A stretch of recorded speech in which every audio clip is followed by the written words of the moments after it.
Good evening all, and today we'll finish thermodynamics. Okay. Now guys, in our last lecture we have started with combustion enthalpy. Now let's continue with combustion enthalpy. We were learning about application of combustion enthalpy. So combustion enthalpy.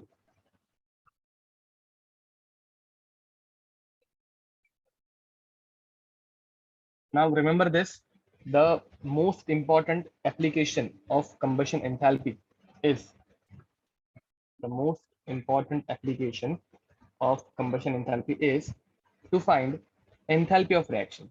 Okay.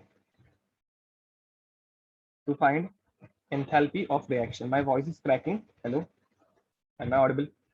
Enthalpy of reaction. ठीक है, ये सबसे important वाला function है. ठीक है. Hello guys, clearly आवाज आ रही है क्या, या it is cracking? Okay. Actually मेरे इंटरनेट में थोड़ा सा प्रॉब्लम होने लग गया आजकल, पता नहीं क्यों, बट नेट की स्पीड थोड़ी सी स्लो हो गई है. तो I am turning of my video of रख के देखते हैं. अब एंथैल्पी ऑफ रिएक्शन के लिए हम लोगों का फॉर्मूला क्या था गाइस?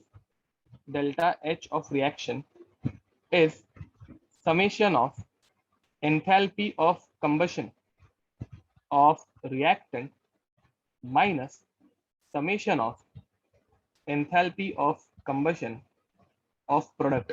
याद है, ये फॉर्मूला मैंने तुम लोगों को एकदम एंडिंग में डिराइव करके बताया था. ठीक है.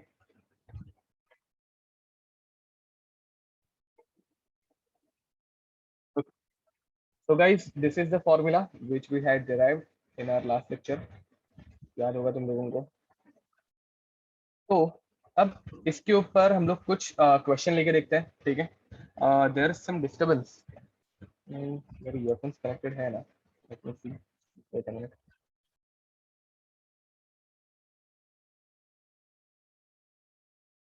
या दे आर कनेक्टेड. ओके. तो चलो ठीक है.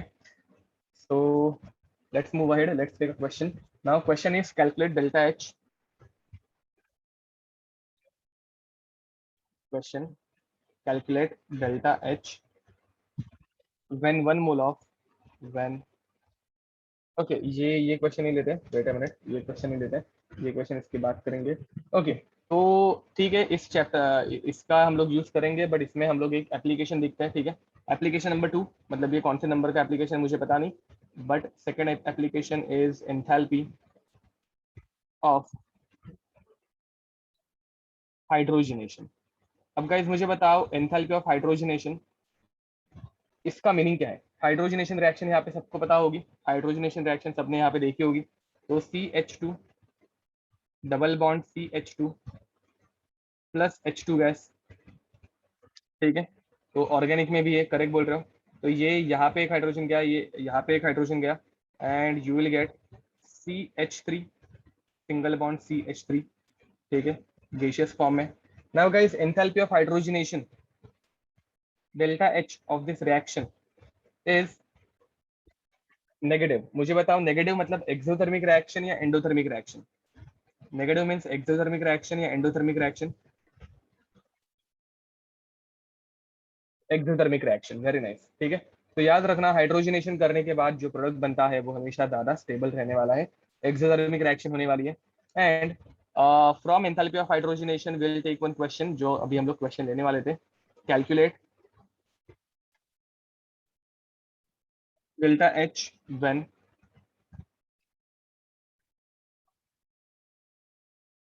1 मोल ऑफ एसिटाइलिन. एसिटाइलिन मतलब क्या पता है ना? CH2H2. Acetylene is hydrogenated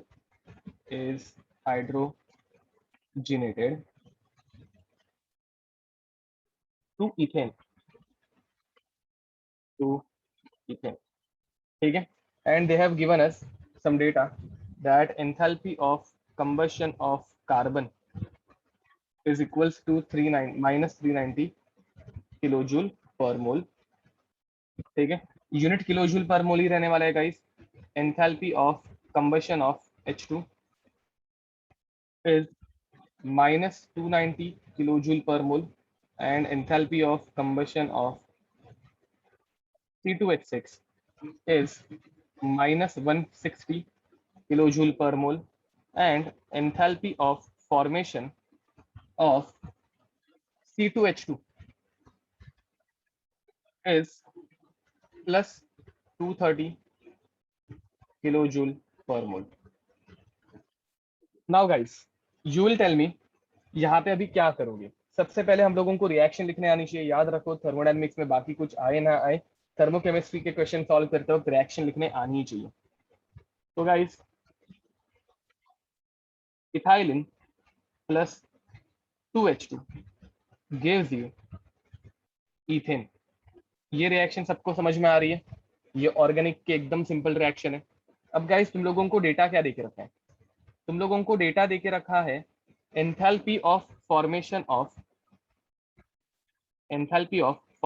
C2H2। ठीक है, enthalpy of formation of C2H2 तुम लोगों को देके रखा है, ठीक है, which is plus 230 kilo joule पर मोल। अब गाइज मुझे बताओ, तुम लोगों को enthalpy of formation of C2H2 देके रखा है, अगर तुम लोगों को enthalpy of formation of C2H6 पता चल जाए तो तुम लोग इस क्वेश्चन का आंसर निकाल सकते हो क्या? अगर ये पता चल जाए तो तुम लोग इस क्वेश्चन का आंसर निकाल सकते हो क्या? ऑब्वियसली निकाल सकते हो। कौन सा फॉर्मूला यूज करोगे? Enthalpy of reaction is summation of enthalpy of formation of product minus summation of enthalpy of formation of reactant. अब हाइड्रोजन ये एलिमेंट है, इसकी एंथैल्पी ऑफ फॉर्मेशन 0 हो जाती है, तो तुम लोगों को ये दो वैल्यूज अगर पता चल जाए तो तुम लोग आराम से आंसर निकाल सकते हो। बट उसके लिए तुम लोगों को C2H6 की फॉर्मेशन एंथैल्पी निकालनी पड़ेगी, एंड वो डेटा निकालने के लिए तुम लोगों को ये ऊपर वाली इंफॉर्मेशन देके रखी है कंबशन की। अब गाइस मुझे बताओ, C2H6 के फॉर्मेशन एंथैल्पी के लिए फॉर्मूला क्या आएगा, इक्वेशन क्या आएगी? फॉर्मेशन एंथैल्पी ऑफ C2H6 क्या होगा? 2 carbon in graphite form reacts with 3 hydrogen in gas form to give us C2H6 in gas form. ठीक है, अब गाइस तुम लोगों को इस रिएक्शन के लिए एंथैल्पी ऑफ फॉर्मेशन, मतलब ये enthalpy of formation, enthalpy of reaction निकालनी है। ठीक है, अब मुझे बताओ, ये एंथैल्पी ऑफ रिएक्शन जो है वही enthalpy of formation of C2H6 है जो हम लोगों को निकालना है। अब गाइस यहाँ पे तुम लोगों को कंबशन एंथैल्पी देके रखी है, तो कंबशन एंथैल्पी में फॉर्मूला क्या रहता है? Enthalpy of combustion of reactant. याद रखो, कंबशन के टाइम पे पहले reactant minus enthalpy of combustion of product. ठीक है, अब गाइस रिएक्टेंट की कंबशन एंथैल्पी कितनी है? तो कार्बन के लिए कंबशन एंथैल्पी देके रखी है -390। -390 इंटू 2 कितना हो जाएगा?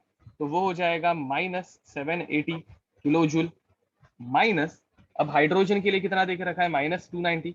-290 इंटू 3 तो कितना हो जाएगा गाइज? 900 एंड 870, तो -870। देखो ये समझ में आ रहा है, मैं डायरेक्ट क्वेश्चन सॉल्व कर रहा हूँ। तो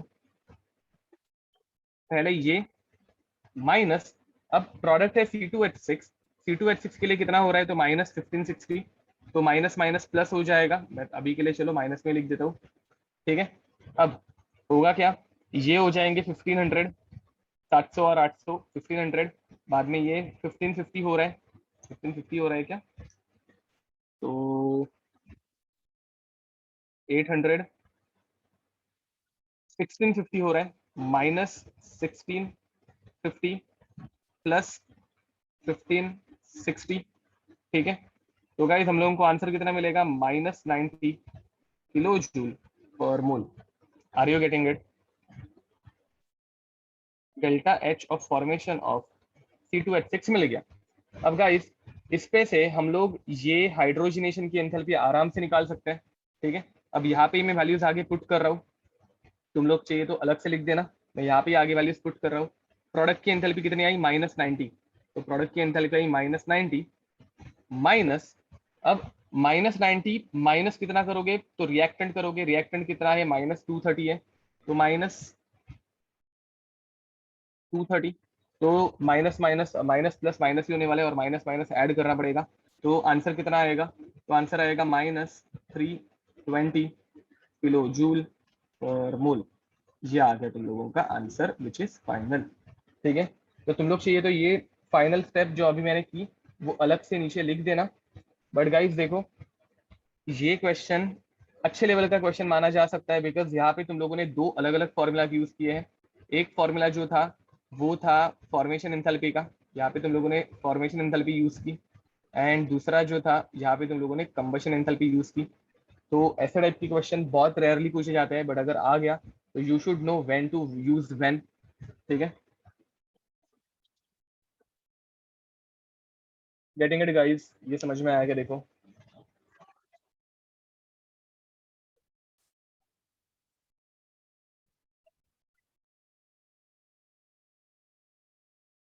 चलो complete this fast.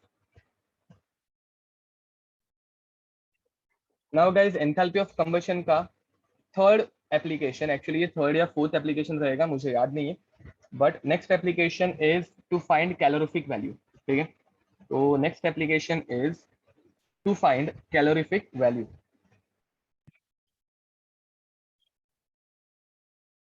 Okay guys, अभी वॉइस प्रॉपरली आ रहा है क्या? लेट्स स्टार्ट द वीडियो, देखते हैं अगर अच्छे से चला तो ठीक है। अभी भी अच्छे से वॉइस नहीं आ रहा है? Okay let me do one thing, मैं ईयरफोन से निकाल के देखता हूँ।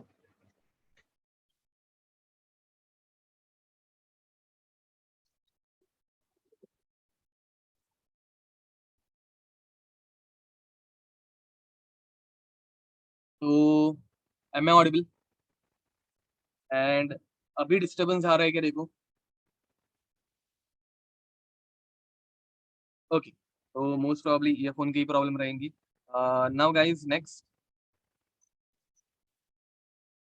Next is calorific value. ठीक है, थर्ड एप्लीकेशन, मुझे भी एप्लीकेशन कौन से नंबर का है वो याद नहीं है, तो let's assume this is third application. Calorific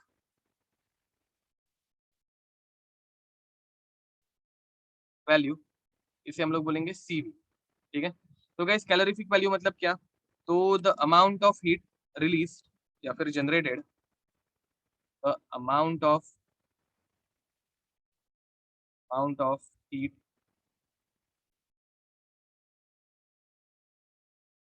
generated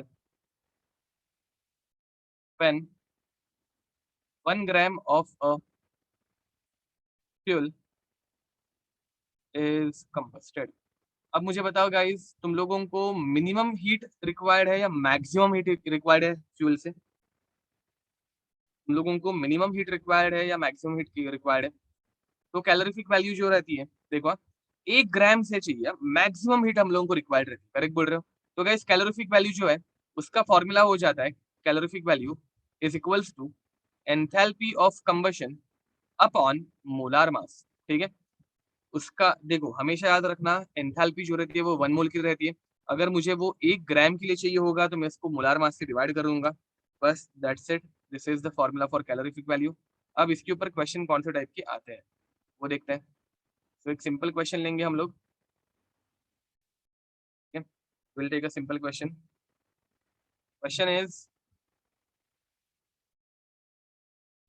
if enthalpy of combustion if enthalpy of combustion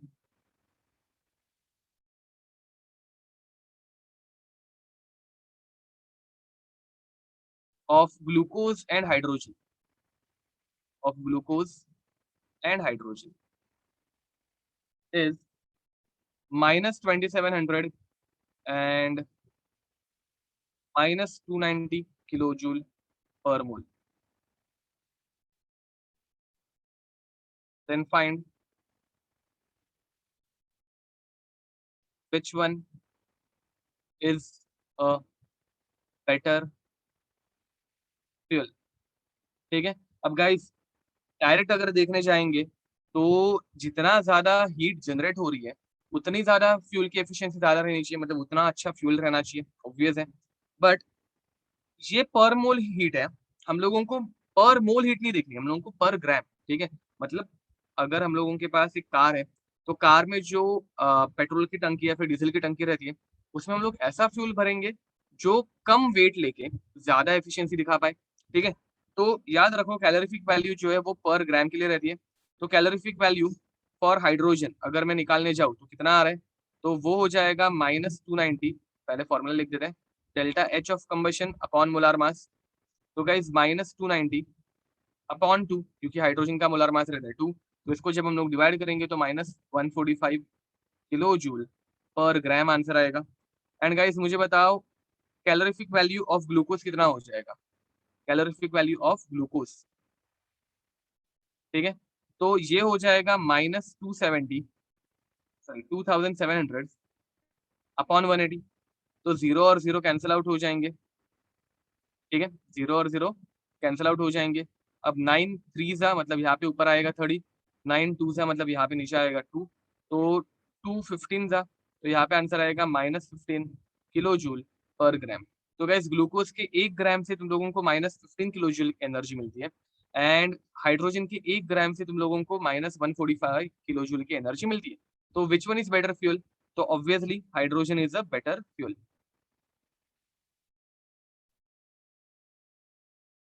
ठीक है। नीचे नोट लिख देना थोड़े से note.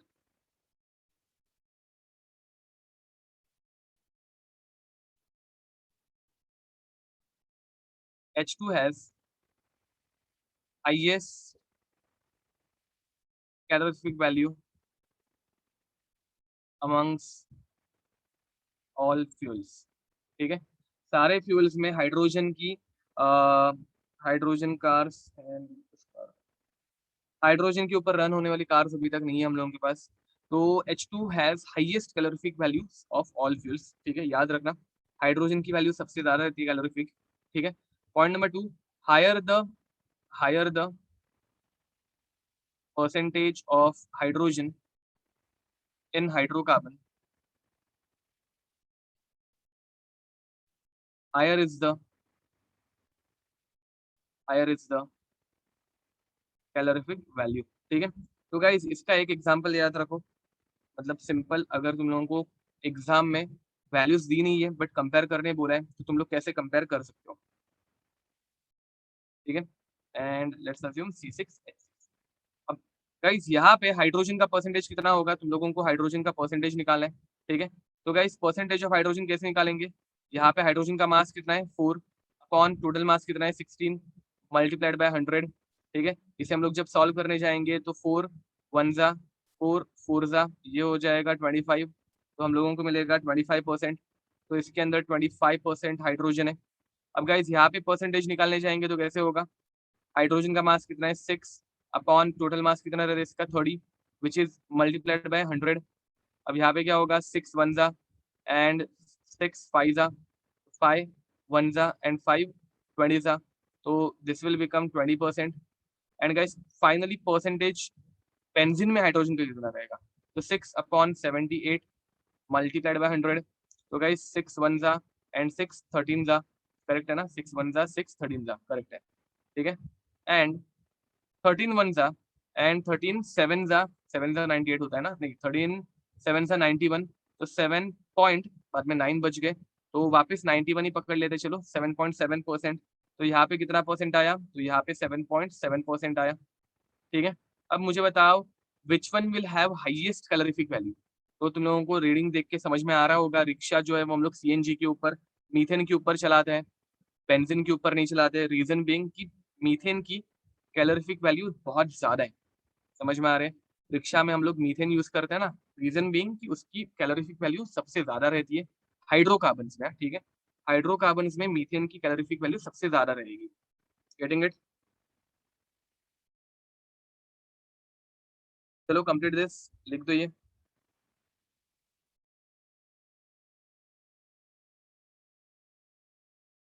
Now guys will start with bond enthalpy which is very important, याद रखो। एंथैल्पीज में formation enthalpy, combustion enthalpy and bond enthalpy, इनके ऊपर मैक्सिमम क्वेश्चन पूछे जाते हैं, ठीक है। एंथैल्पीज में फॉर्मेशन, बॉन्ड एंड कंबशन, इनके ऊपर मैक्सिमम क्वेश्चन फ्रेम होते हैं।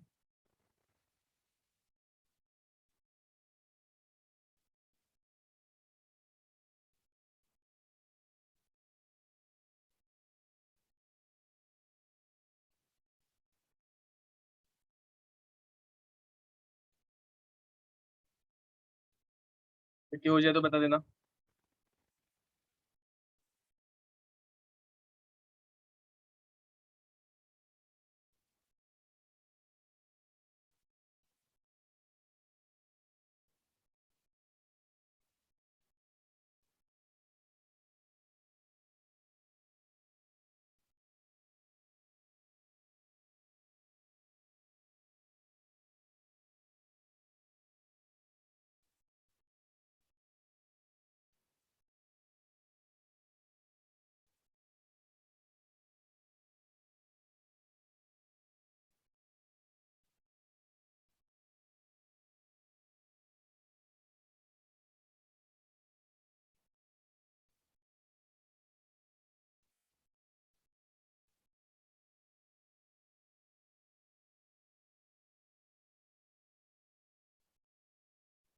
I don't think Pranav that will be possible.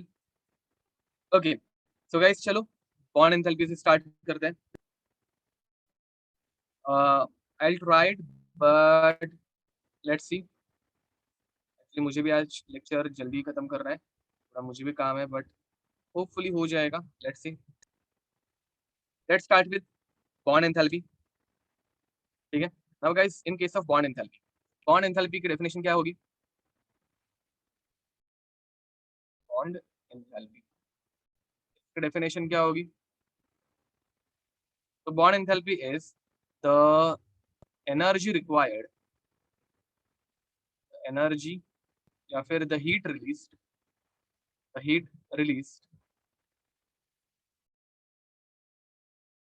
when a bond between two atoms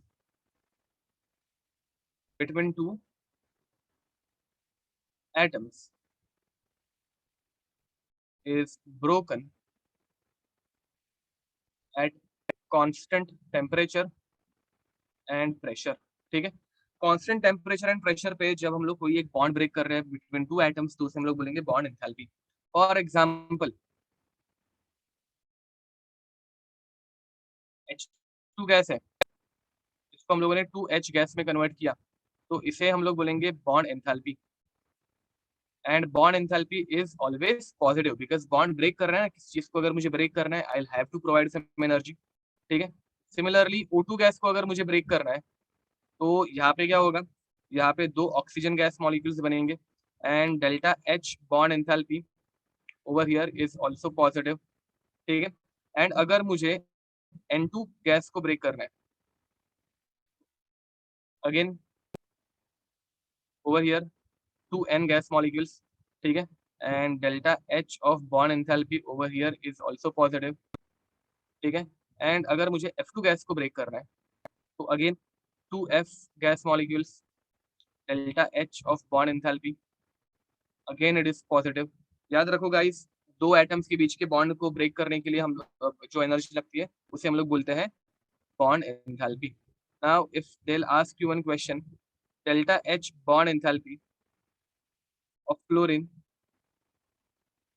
delta H bond enthalpy of O2 and delta H bond enthalpy of N2. Which one is smallest? Which one is smallest? दोनों के बीच में comparison पूछा, तो सबसे छोटी कौन रहेगी? Pranav correct बोल रहे हो. तो सबसे छोटी वैल्यू रहेगी F2 की. किसकी रहेगी? F2 की, बिकॉज फ्लोरीन जो है वो सिंगल बॉन्ड बनाता है एंड नाइट्रोजन की वैल्यू सबसे ज्यादा रहेगी बिकॉज नाइट्रोजन ये ट्रिपल बॉन्ड बनाता है. करेक्ट आंसर था. ठीक है. याद रखना गाइस, फ्लोरीन सिंगल बॉन्डेड है, एक बॉन्ड ब्रेक करना इजी है. ऑक्सीजन डबल बॉन्डेड है, 2 बॉन्ड ब्रेक करना थोड़ा डिफिकल्ट हो जाएगा. एंड नाइट्रोजन तो ट्रिपल बॉन्डेड है, तो ट्रिपल बॉन्ड ब्रेक करना इम्पॉसिबल हो जाता है. And hence nitrogen is inert in nature. ठीक है. वो यूजुअली किसी के रिएक्टर मॉलिक्यूल के साथ इजीली रिएक्ट नहीं कर पाता, तो हेंस उसे हम लोग इनर्ट गैस की तरह भी बिहेव कर सकते हैं, मतलब उसको यूज कर सकते हैं. ठीक है. रिएक्शन में हम लोग इसको इनर्ट एटमॉस्फेयर बनाने में काम में लाते हैं. अब if they are asking you between delta H of F2, अब यहाँ पे तुम लोगों को कंफ्यूजन हो सकता है, and delta H of H2, which one has smaller value? Which one has smaller value, F2 या H2? Which one has smaller value, F2 या H2? तो मीत करेक्ट आंसर है. Which one has smaller value? चलो guys, बाकी के लोग बताओ answer. Which one has smaller value, F2 या H2?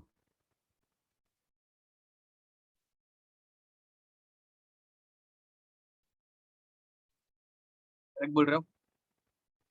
तो गाइस याद रखो, F2 की वैल्यू यहाँ पे छोटी होती है एंड नीचे नोट लिख देना, नीचे नोट लिख देना.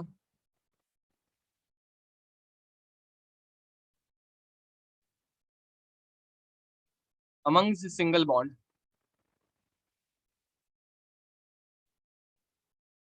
H-H bond enthalpy is highest. याद रखो, डबल और ट्रिपल बॉन्ड के साथ कंपैरिजन नहीं हो रहा है. सिंगल बॉन्डेड कंपाउंड्स में H और H बॉन्ड की एंथैल्पी सबसे ज्यादा रहने वाली है, ठीक है, H डैश H बॉन्ड की एंथैल्पी सबसे ज्यादा रहने वाली है। कोई शक? Question, calculate enthalpy of atomization, enthalpy of atomization if bond enthalpy, okay, atomization in S8 molecule, if bond enthalpy of S dash S bond is equals to, मैं random value दे रहा हूँ, ठीक है, 200 किलो जूल पर mole, ठीक है, this is just a random value. तो बताओ गाइस इसका आंसर क्या आएगा? S8 मॉलिक्यूल का मॉलिक्यूल की एटमाइजेशन की एंथैल्पी कितनी होगी? What is the enthalpy of atomization of S8 molecule, बताओ।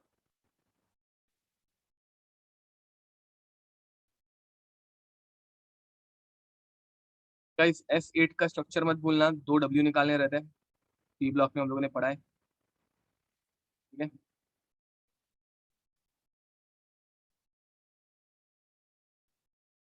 मुझे बताओ एक बॉन्ड ब्रेक करने के लिए 200 किलो जूल लगते हैं, S8 के अंदर कितने बॉन्ड्स प्रेजेंट है?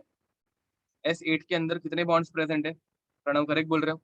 तो गाइस एंथैल्पी ऑफ एटमाइजेशन जो रहता है वो सारे के सारे बॉन्ड्स ब्रेक करने के लिए एनर्जी जो लगती है वो है, तो एक बॉन्ड ब्रेक करने के लिए जो एनर्जी लग रही है वो 200 है, उसे तुम लोग मल्टीप्लाई करोगे with total number of bonds. अब यहाँ पे कितने बॉन्ड्स है? 1 2 3 4 5 6 7 8, तो टोटल 8 बॉन्ड्स है।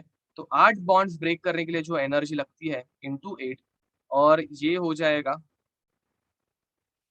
200 इंटू 8, तो 1600 किलो जूल पर मोल। तो एक मोल S8 मॉलिक्यूल को एटमाइज करने के लिए जो एनर्जी लगती है उसे हम लोग बोलते हैं enthalpy of atomization. Getting it guys?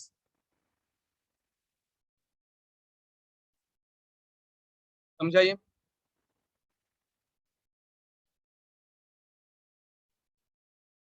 चलो ये लिख दो, कंप्लीट कर दो, then will move ahead. Now let me give you one more question, और एक क्वेश्चन देता हूँ। तो क्वेश्चन इज, ओके, क्वेश्चन नहीं, पहले इसका एप्लीकेशन तो देखना पड़ेगा, क्वेश्चन क्या डायरेक्ट दे रहा हूँ मैं, अभी तक हम लोगों ने इसका एप्लीकेशन देखा ही नहीं। तो गाइस इसका application again enthalpy of reaction find out करने के लिए, ठीक है, तो its application is to find enthalpy of reaction, enthalpy of reaction, ठीक है। And guys enthalpy of reaction अगर हम लोगों को निकालना है तो कैसे निकालेंगे, देखो अच्छे से देखो, ये समझ के लेना, ठीक है।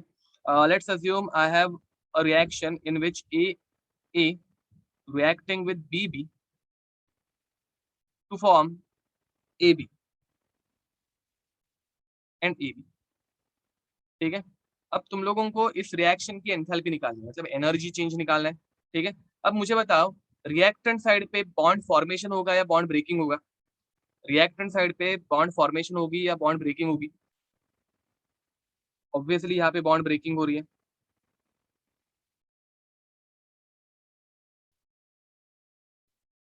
एंड प्रोडक्ट साइड पे क्या हो रहा है गाइस? बॉन्ड फॉर्मेशन हो रहा है, करेक्ट। तो गाइस एंथैल्पी ऑफ रिएक्शन अगर मुझे निकालना होगा तो कहना है सी, एंथैल्पी ऑफ रिएक्शन मतलब एनर्जी चेंज या फिर heat change during this reaction at constant pressure. तो what I can say, energy या फिर एंथैल्पी, हीट लिखते चलो, heat required, heat required in bond breaking, ठीक है। जितने भी रिएक्टेंट के बॉन्ड है उस उन्हें ब्रेक करने के लिए जो हीट रिक्वायर्ड रहती है वो, दिस इज फॉर रिएक्टेंट, ठीक है, प्लस हीट रिलीज। याद रखो बॉन्ड ब्रेकिंग में अगर हीट रिक्वायर्ड है तो यहाँ पे हीट रिलीज होगी, heat release during during bond formation, during bond formation, and ये प्रोडक्ट साइड पे होने वाला है, this is for product side. Now guys over here, heat required in bond breaking plus heat required during bond formation. अब मुझे बताओ, हम लोगों को बॉन्ड बनाने में ज्यादा मजा आता है या बॉन्ड ब्रेक करने में ज्यादा मजा आता है? ऊपर हम लोगों ने जो डेफिनेशन लिखी थी, that is heat release when bonds are broken down.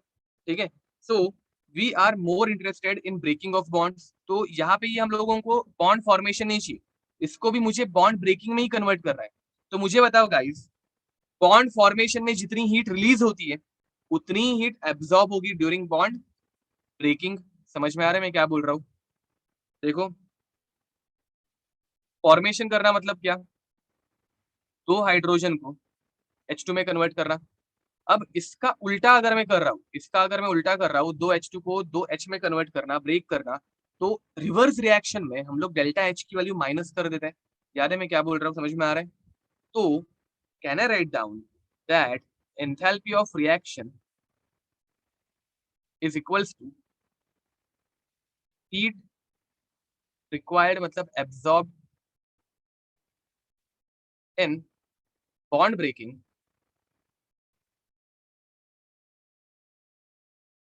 Of reactant plus minus of, देखो ये माइनस हो जाएगा, साइन उल्टी हो जाती है, minus of heat absorbed during bond breaking of product.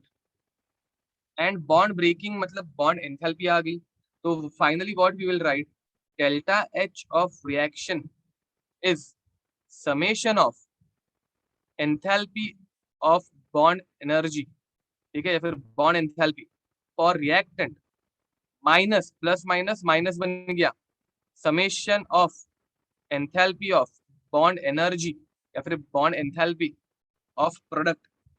And this is your final formula.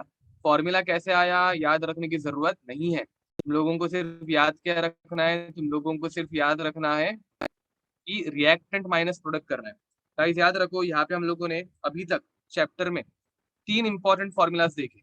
एक देखा फॉर्मेशन का, दूसरा देखा कंबशन का, एंड अभी हम लोग तीसरा देख रहे हैं बॉन्ड एंथैल्पी. ठीक है, अब फॉर्मेशन में हम लोग करते हैं प्रोडक्ट माइनस रिएक्टेंट, कंबशन में हम लोग करते हैं reactant minus product, and bond enthalpy में हम लोग करेंगे रिएक्टेंट माइनस प्रोडक्ट. ठीक है, यहाँ पे भी हम लोग करेंगे रिएक्टेंट माइनस प्रोडक्ट. तो ये तुम लोगों को तीनों फॉर्मूलाज बहुत अच्छे से याद रखना है. ये तीन फॉर्मूलाज अप्लाई करने आ गए तो इतनी गारंटी है कि 4 मार्क्स तो मिनिमम मिल ही जाएंगे, मिनिमम 4 मार्क्स तो मिलने ही वाले. ठीक है, इन तीनों में से एक ना एक फॉर्मूला के ऊपर एक क्वेश्चन आता ही है, तो ये तीनों फॉर्मूला लोगों को अच्छे से पता रहने चाहिए. चलो write it down fast.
Okay guys, हो गया लिख के?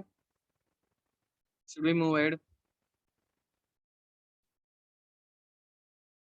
Okay, now guys next is average bond enthalpy, ठीक है?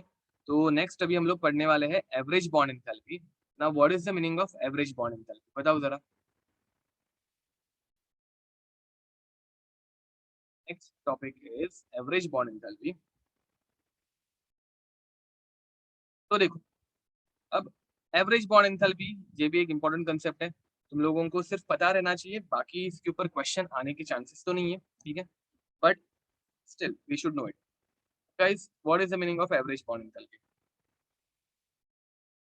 Average bond enthalpy. Now guys over here, let's take simple example of H2O, ठीक है?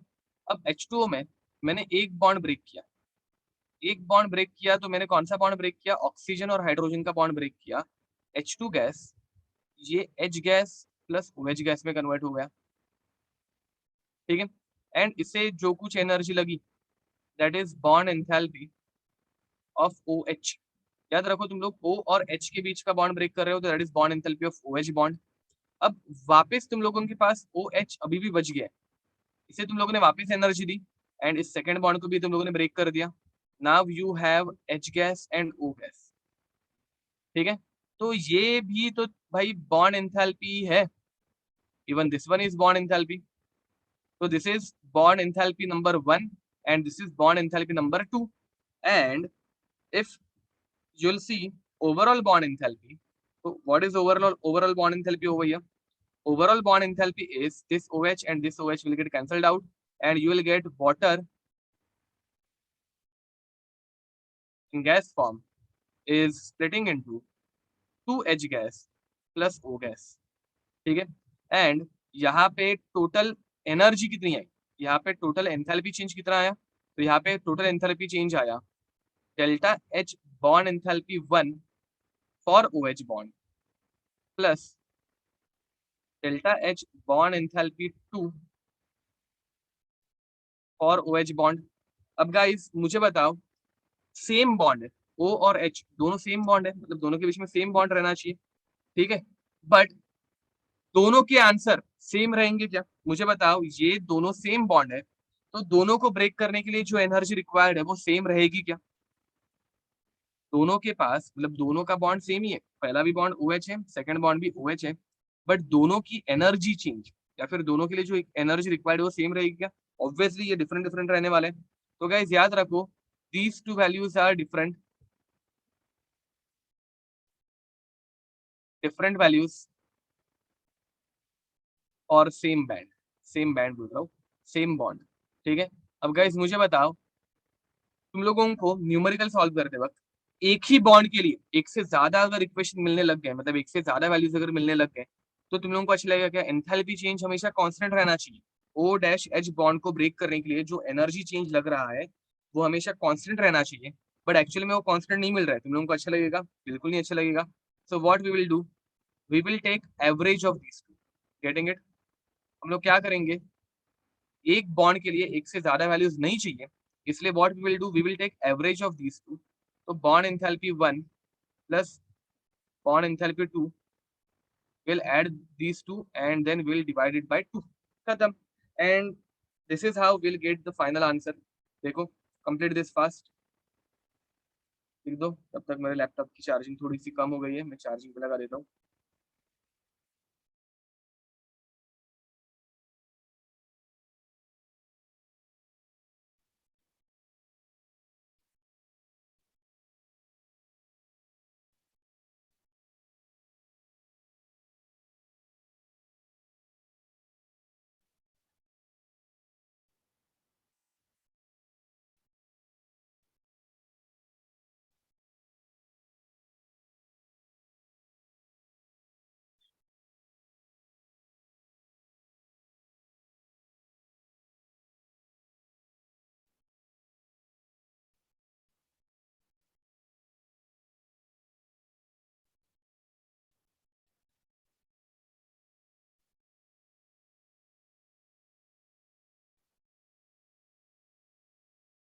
ओके गाइस, लिख के हो जाए तो बता देना।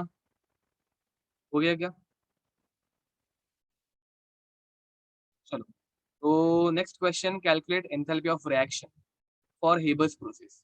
ठीक है, क्वेश्चन इतना ही है, calculate enthalpy of reaction for Haber's process. Just give a minute, I am finding those values. तो next question is calculate enthalpy of reaction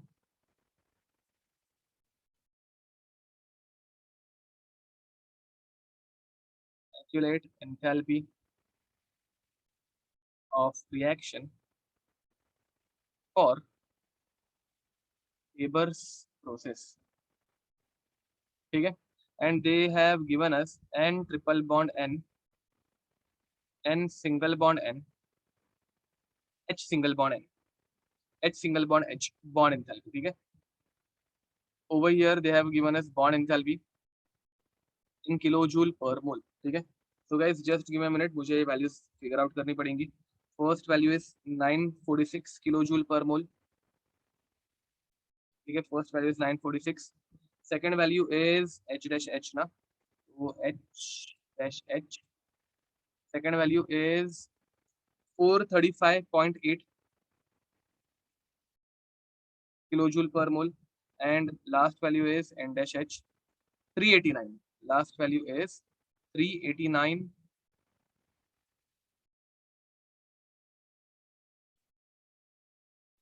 kilojoule per mole. ठीक है, सो गाइस चलो ये सॉल्व करो. हेबर्स प्रोसेस के लिए तुम लोगों को बॉन्ड एंथैल्पी हर एक चीज की देके रखी है, and now you have to find out enthalpy of this process. ठीक है, अब हेबर्स प्रोसेस की रिएक्शन यहाँ पे सबको पता होगी. N2 gas plus 3H2 gas giving us 2NH3 gas. अब याद रखो, ये रिएक्शन अगर तुम लोग ऐसे ही सॉल्व करने गए तो पक्का गलत करके आओगे. So you have to open it up. तो N2 मतलब क्या? N ट्रिपल बॉन्ड है प्लस 3H2, तो 3 हाइड्रोजन यहाँ पे दिखाओ. याद रखो, अगर तुम लोग डायरेक्ट क्वेश्चन करने गए तो there is a high probability that you will do it wrong. ठीक है, अमोनिया को भी ओपन करके लिखो. एंड अगर 2 अमोनिया बन रहे हैं तो 2 बार लिखो, बिकॉज वो हर एक बॉन्ड हम लोगों को दिखने में आना चाहिए कितने बॉन्ड्स एग्जैक्टली यहाँ पे हैं. ठीक है, अब बॉन्ड एंथैल्पी का फॉर्मूला क्या आता है? बॉन्ड एंथैल्पी का फॉर्मूला है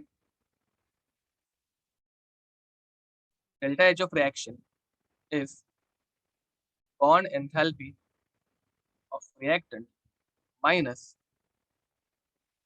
summation of bond enthalpy of product. ठीक है, नाउ गाइस रिएक्टेंट साइड पे N2 है. N2 की वैल्यू कितनी है? 946. तो ये हो जाएगा 946 प्लस 3 हाइड्रोजन है और एक हाइड्रोजन की वैल्यू है 389. तो 389 को तुम लोगों को 3 से मल्टीप्लाई करना पड़ेगा. तो 400, 1200, 1200 एंड 1200 में से 33 माइनस कर दो तो कितना बचता है? 1200 and 13 1367 if I am not wrong. ठीक है, माइनस अब प्रोडक्ट की एंथैल्पी गाइस, एक के लिए वैल्यू है 435.8. तो यहाँ पे कितने एन डैश एच बॉन्ड्स हैं? यहाँ पे एक एक दो तीन चार पाँच छः, total 6 N dash H bonds है. तो इसको 6 से मल्टीप्लाई करना पड़ेगा. तो 6 इंटू 435, तो मैं 6 से डायरेक्ट मल्टीप्लाई कर रहा हूँ. 48, 4 कैरी फॉरवर्ड हो गए. 30 तो 3 कैरी फॉरवर्ड हो गए. 18 तो 2 कैरी फॉरवर्ड हो गए. एंड 24 तो 6 एंड 26. ठीक है, अब यहाँ पे इनके एडिशन कर दो. तो ये पकड़ लो, हो गया 1000. ठीक है, 1000 तो 2 3 एंड फिर 1000 मतलब कितने ऐड किए? 54 ऐड किए. 54 इसमें से माइनस कर दो. 64 मतलब 13 मतलब कि इतना कुछ आंसर आएगा -26148. अप्रोक्सीमेटली मुझे ये 300 लग रहा है. अप्रोक्सीमेटली मुझे ये 300 लग रहा है. अच्छा, 1167. Okay okay okay okay, sorry. 1167 होता है ये. 1167 होता है. मैंने 1367 ले लिया था. माइनस दूसरा आंसर क्या था यहाँ का? दूसरा आंसर कितना था यहाँ का? 8 बाद में आ गए थे 4. बाद में यहाँ पे हो गया था 1 एंड बाद में ये 4 2 6, ठीक है।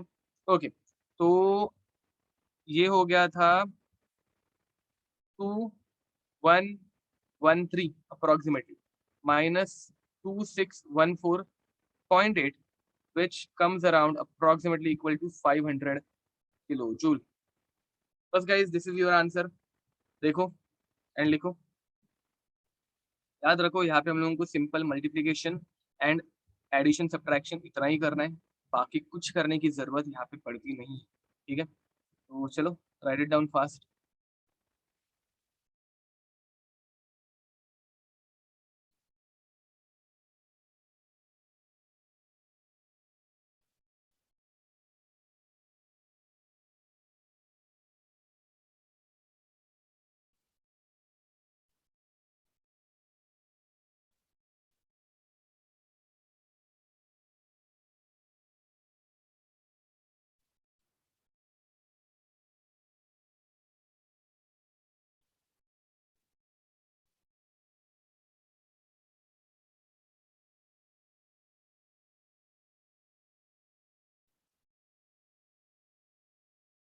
ओके गाइस, हो गया लिख के।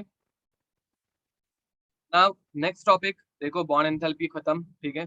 बॉन्ड एंथैल्पी में हम लोगों को यही एक फॉर्मूला बार बार यूज कर रहे हैं, इसके हम लोगों ने बोर्ड्स के एग्जाम में भी बहुत सारे क्वेश्चन किए थे एंड बहुत सिंपल फॉर्मूला, मतलब हम लोगों ने ऐसे टाइप के बहुत सारे क्वेश्चन अभी तक किए हैं, ठीक है। Now next we are going towards enthalpy of solution, ठीक है। वो enthalpy changes related to solution,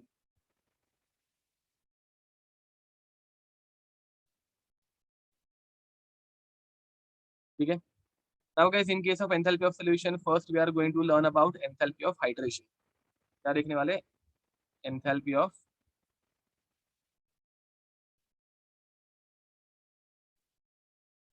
hydration. अब यहाँ पे दो टाइप की एंथैल्पीज आती है। Number 1 is for anhydrous salt, for anhydrous और partially hydrous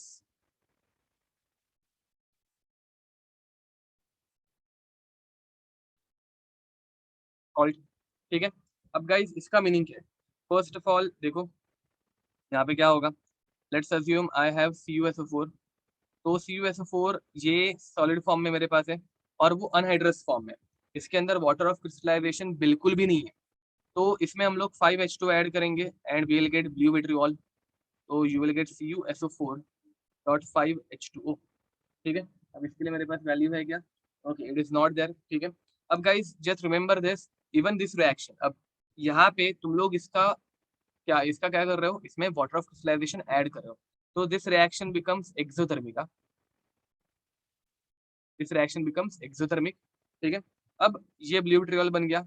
similarly if I have ZnSO4 in solid form, तो इसमें हम लोगों को 7H2O मॉलिक्यूल्स ऐड करने पड़ते हैं, तब जाके मुझे मिलता है ZnSO4.7H2O, जिसे हम लोग बोलते हैं white vitriol. If I have FeSO4 in solid form and to this again I am adding 7H2O molecules, so it will form FeSO4.7H2O, जिसे हम लोग बोलते हैं green vitriol. Likewise you can take sodium sulfate in solid form, anhydrous form, इसके अंदर 10 water of crystallization add होते हैं and it forms Na2SO4.10H2O। All these reactions are exothermic. तुम लोगों को सिर्फ ये पता रहना चाहिए, इसके ऊपर क्वेश्चन एक भी नहीं आया आज तक, ठीक है। Now next let's assume CuSO4.3H2O थे। अब ये पार्शियली, हाँ ये हाइड्रस है, पार्शियली हाइड्रस वाले में जितने वाटर ऑफ क्रिस्टलाइजेशन कम है उतने हम लोग ऐड कर देते हैं एंड अगेन हम लोगों को हाइड्रस सॉल्ट मिल जाता है, खत्म, इतना ही, ठीक है। तो guys this is for anhydrous या पार्शियली हाइड्रस सॉल्ट, ठीक है। Now next B, part B is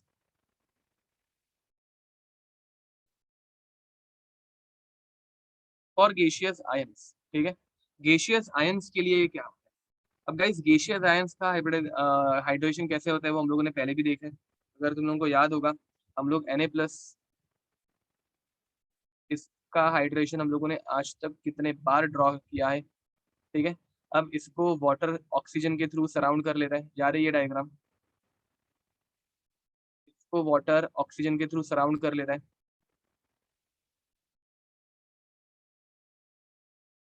इसे हम लोग आयन डाइपोल इंटरेक्शन भी बोलते हैं।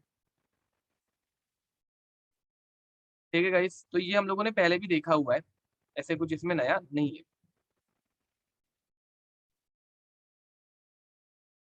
एंड इन लोगों के बीच में होता है इंटरेक्शन। ठीक है, even this reaction is exothermic, even this reaction is exothermic. ठीक है, तो इसे अगर हम लोग लिखने जाएंगे तो कैसे लिखेंगे? Na plus gas plus H2O giving us Na plus aqueous. इसको एक्वियस फॉर्म में हम लोग लेके गए, 6 वाटर वाटर मॉलिक्यूल इसको सराउंड कर लेते हैं, करेक्ट बोल रहे हो। And this reaction,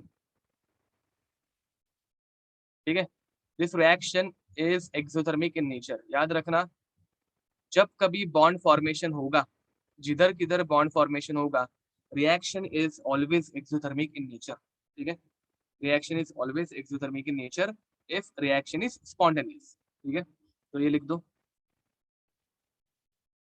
complete this. Now guys, next is enthalpy of solution formation. ठीक है, एंथैल्पी ऑफ सॉल्यूशन, तो लिख दो।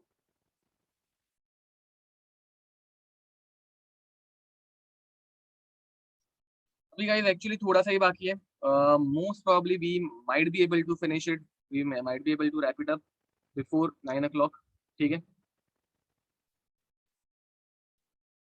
तो next is enthalpy of solution. और हाँ, अभी ज्यादा क्वेश्चन आंसर्स बचे नहीं है, बिकॉज जितने हो सकते थे उतने हम लोगों ने क्वेश्चन आंसर कर लिए हैं अलग अलग टाइप के। ठीक है, अब ऐसा कुछ नया टाइप नहीं आएगा अचानक से। तो next is enthalpy of solution. ठीक है, पहला सोल्यूशन एंथैल्पी ऑफ हाइड्रेशन किया हम लोगों ने एंथैल्पी ऑफ सॉल्यूशन में, तो अभी एंथैल्पी ऑफ सॉल्यूशन ही सेकंड वाले की हेडिंग ही एंथैल्पी ऑफ सॉल्यूशन है। तो enthalpy related to solution formation ऐसा कुछ रहना चाहिए था, बट ठीक है चलो। अब second is enthalpy of solution.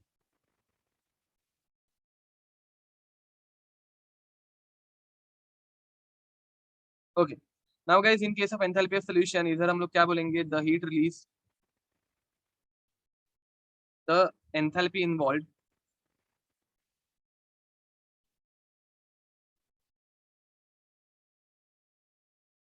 when 1 mole of a compound is dissolved to form, is dissolved to form a solution। ठीक है, अब गाइस यहाँ पे मैंने स्पेसिफिकली तुम लोगों के लिए कुछ वैल्यूज निकाल के लाई है। ठीक है, तो देखो, let's take first example, HCl gas is being dissolved in water. ठीक है, it will give us HCl dissolved in 10 mole of water। ठीक है, ये एक्वियस फॉर्म में हम लोगों को मिल गया, this is present in aqueous form. ठीक है, now delta H of this reaction, delta H of solution of this reaction is -64.5 kilo joule पर मोल। एक मोल HCl के लिए -64.5 किलो जूल लगने वाला है। अब गाइस मुझे बताओ, अगर मैं वाटर का कंटेंट बढ़ा दूं 10 मोल पे से, अगर मैंने वाटर का कंटेंट 25 मोल्स पे लेके जाऊंगा, तो मुझे बताओ अभी हाइड्रेशन या फिर सोल्यूशन फॉर्मेशन और ज्यादा होगा, और ज्यादा डिसोसिएशन होगा, और ज्यादा डिसोसिएशन होगा, तो रिएक्शन में डेल्टा H की वैल्यू बढ़नी चाहिए या कम होनी चाहिए?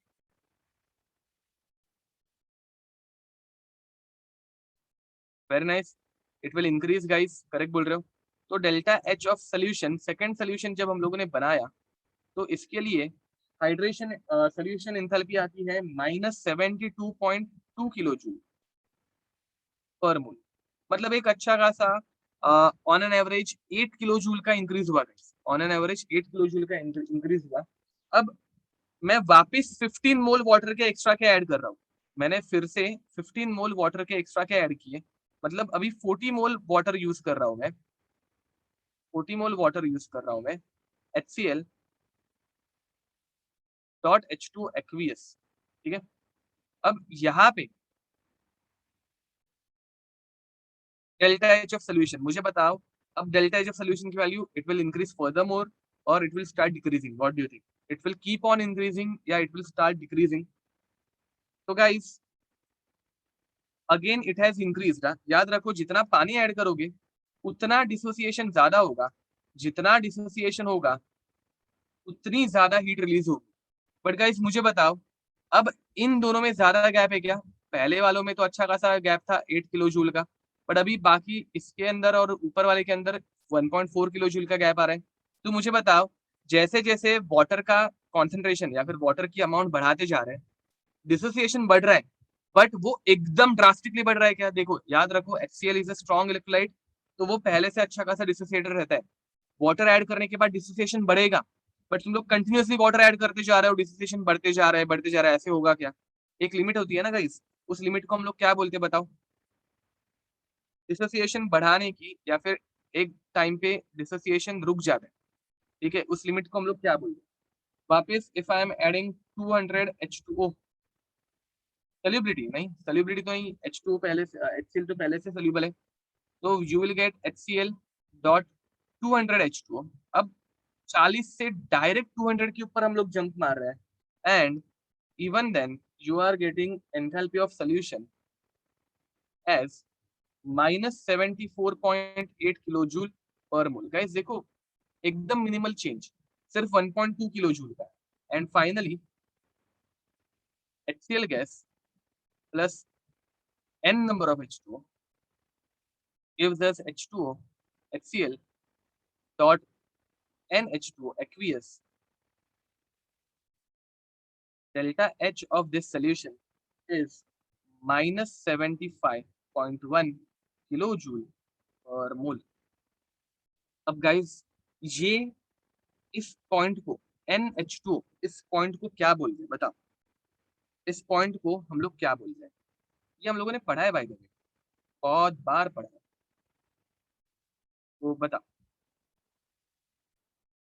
लेट्स प्लॉट अ ग्राफ, ठीक है। Graph is of delta H versus amount of water, delta H versus amount of water, ठीक है। ये ग्राफ ऐसे आएगा, बढ़ना स्टार्ट होगा, पहले ये एकदम स्टीप इंक्रीज दिखाएगा, पहले ये एकदम स्टीप इंक्रीज दिखाएगा, then after a while it will start decaying, थोड़ा थोड़ा कम होते जाएगा, and at one point it will become flat, ठीक है। तो this point is called as, very nice Pranav, correct बोल रहे हो, this point is called as infinite dilution. Infinitely dilute कर दिया ना गाइस, जितना हो सके मैक्सिमम अमाउंट ऑफ वाटर हम लोगों ने ऐड कर दिया, तो this point is called as infinite dilution. Perfect, infinite dilution, ठीक है। मैक्सिमम अमाउंट ऑफ वाटर हम लोगों ने ऐड कर दिया, तो यहाँ पे जो वाटर ऐड किया था वो इनफाइनाइट डाइल्यूशन के लिए रिक्वायर्ड जो रहता है उतना हो गया था, and after that even if we are adding, पहले सोल्यूशन इनफाइनाइटली डाइल्यूट है, उसके आगे डाइल्यूशन पॉसिबल होगा ही नहीं, ठीक है। मतलब यहाँ पे कॉन्सेंट्रेशन टेंडिंग टूवर्ड्स जीरो हो जाता है। चलो लिख दो ये। Next we are going to learn about enthalpy of dilution, enthalpy of dilution.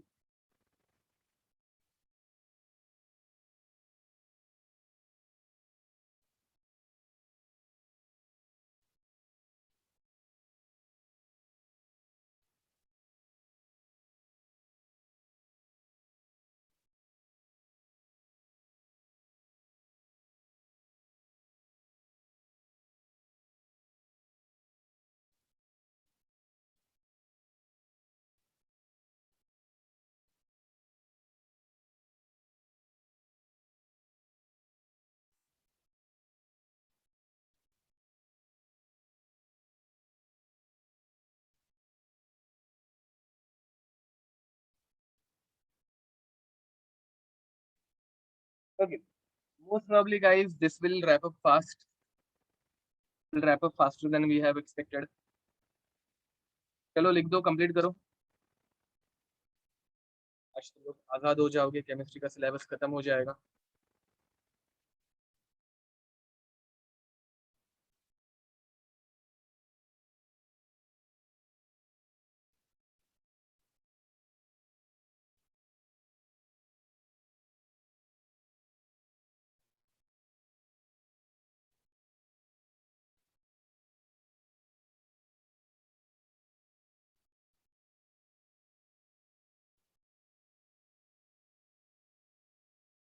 चलो गाइस आगे बढ़ते हैं. Now enthalpy of dilution. Enthalpy of dilution. So third type of enthalpy related to solution formation is enthalpy of dilution. अब मुझे बताओ dilute करना मतलब क्या? Enthalpy of dilution. ठीक है, तो the heat released, the heat released, पानी डालना correct, when a specific amount या फिर specific concentration of a compound is further diluted by addition of water, by addition of water. ठीक है, पहले से कोई सोल्यूशन है जिसके अंदर हम लोग और ज्यादा पानी ऐड कर रहे हैं एंड उसको और ज्यादा डाइल्यूट करते जा रहे हैं. ठीक है, अब question from above data, question from above data. From above मतलब क्या, जो हम लोगों ने ग्रीन में लिखा था वो. From above data, calculate enthalpy of dilution, enthalpy of dilution. अब ये किसकी डाइल्यूशन एंथैल्पी है? HCl. इसके अंदर पहले से 10 मोल वाटर के प्रेजेंट है, इसमें तुम लोग 15 मोल्स ऑफ H2 और ऐड कर रहे हो and you are preparing HCl which is diluted by 25 moles of water. ठीक है, तो for this what is enthalpy of dilution?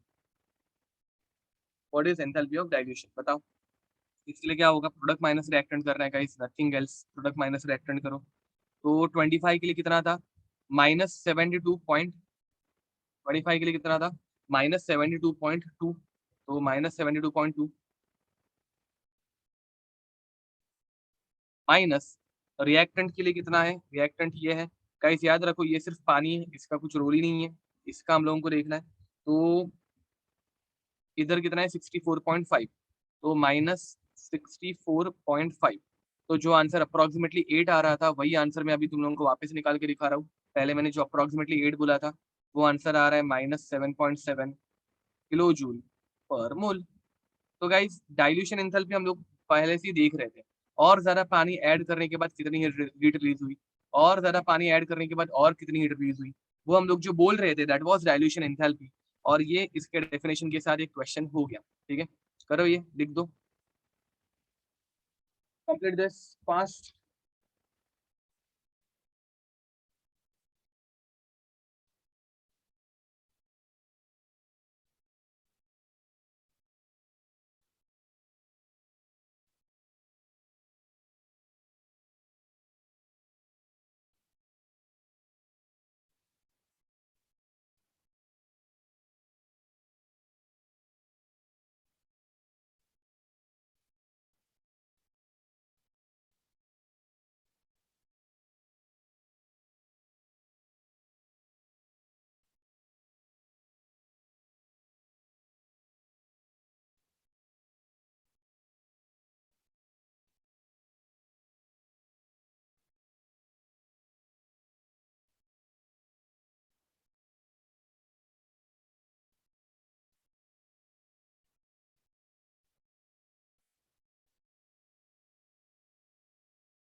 Okay, तो चलो गाइस आगे बढ़ते हैं.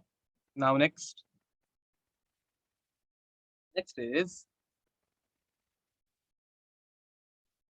Enthalpy of dilution is over. ठीक है, नाउ फोर्थ सोल्यूशन में ही, ठीक है, enthalpy of ion formation, enthalpy of aqueous ion formation. Guys याद रखो अभी हम लोग जो भी पढ़ रहे हैं ना, कुछ भी काम का नहीं यार, लिटरली मैं बोल रहा हूँ कुछ भी, मतलब इसमें से हार्डली यार एक आधा क्वेश्चन आता है.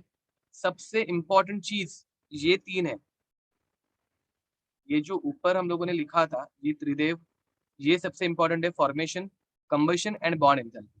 इसके ऊपर सबसे ज्यादा क्वेश्चन आते हैं अभी हम लोग जो पढ़ रहे हैं वो जस्ट एक फॉर्मेलिटी है कि तुम लोगों को हर एक टॉपिक कवर करके दिया जाए, ठीक है। बट इनके ऊपर क्वेश्चन आने के चांसेस बहुत कम है, हाँ, but you never know, they might ask one question, ठीक है। तो एंथैल्पी ऑफ आयन फॉर्मेशन, अब यहाँ पे क्या होगा, आयन एक्वियस आयन फॉर्मेशन कर रहे हैं वो भी, ठीक है। तो द हीट रिलीज या फिर the enthalpy change, enthalpy change when 1 mole of aqueous ion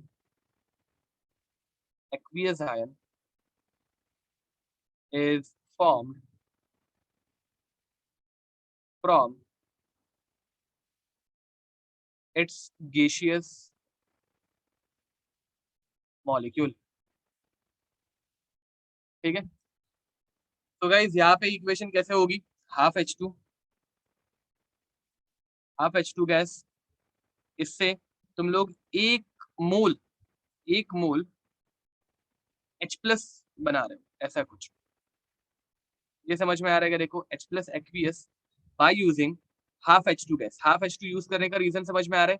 तुम लोगों को 1 मोल एक्वियस आयन बनाना है, तो 1 मोल एक्वियस आयन के लिए, मतलब 1 मोल एक्वियस H प्लस के लिए तुम लोगों को हाफ एच टू लगेगा।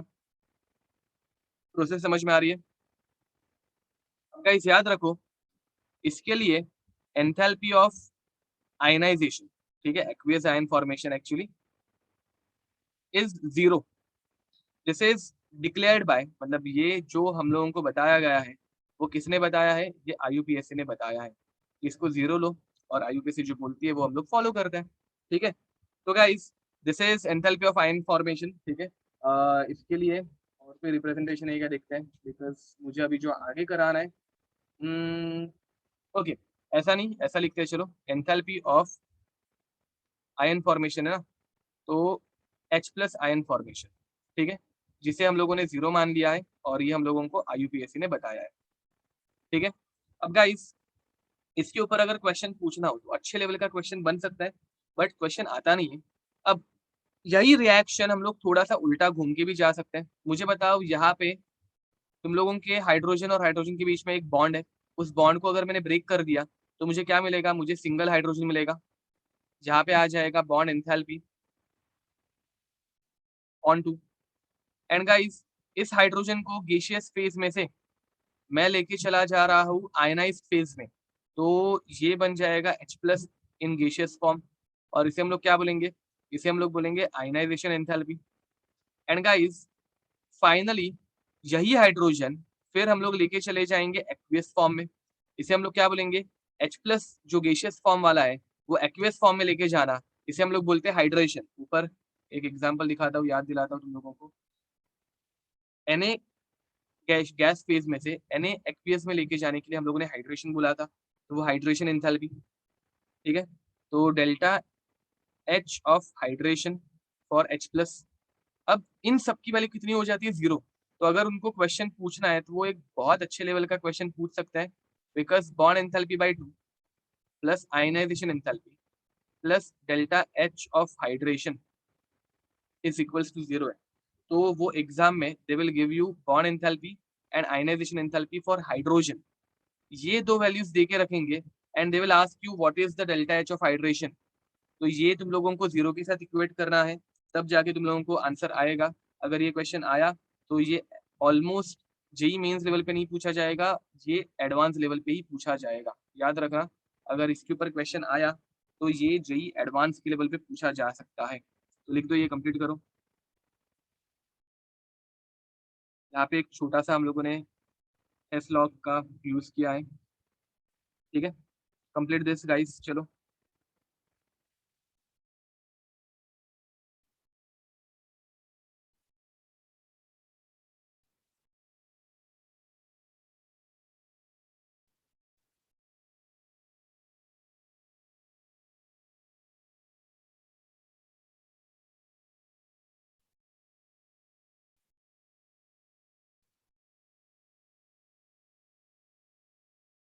चलो guys, so next is enthalpy of neutralization. ये थोड़ा इंपॉर्टेंट है, ये कंपैरेटिवली बाकियों के कंपैरिजन में जरा इंपॉर्टेंट है, याद रखना, ठीक है। तो इसकी डेफिनेशन कैसे आती है? तो इसकी डेफिनेशन लिख देते पहले, चलो। तो एंथैल्पी ऑफ न्यूट्रलाइजेशन, ये अभी पूरा नया टॉपिक है, एंथैल्पी ऑफ न्यूट्रलाइजेशन, ठीक है। सो द हीट इवॉल्व, इसकी definition, the heat evolve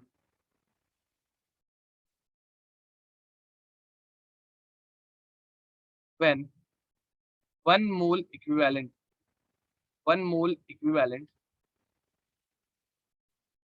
of acid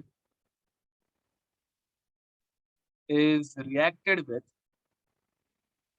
is reacted with 1 mole equivalent of base, ठीक है, is called as enthalpy of neutralisation.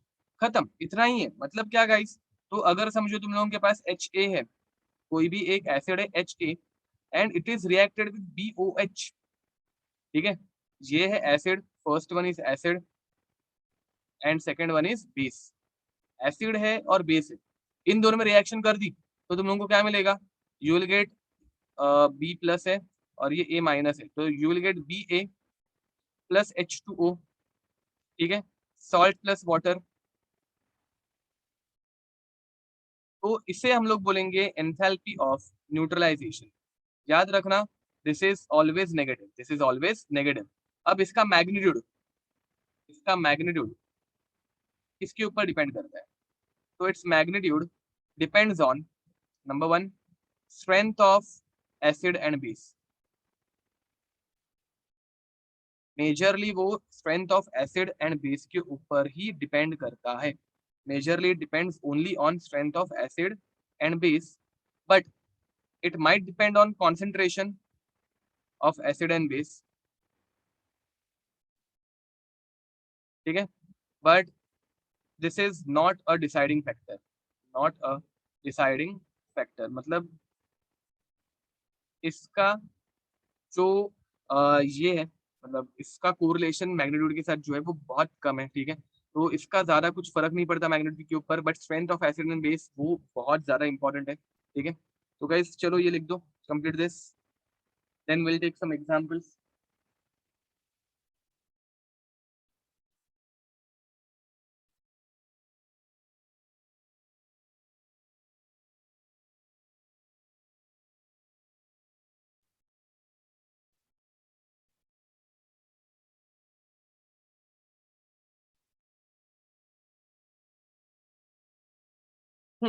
So now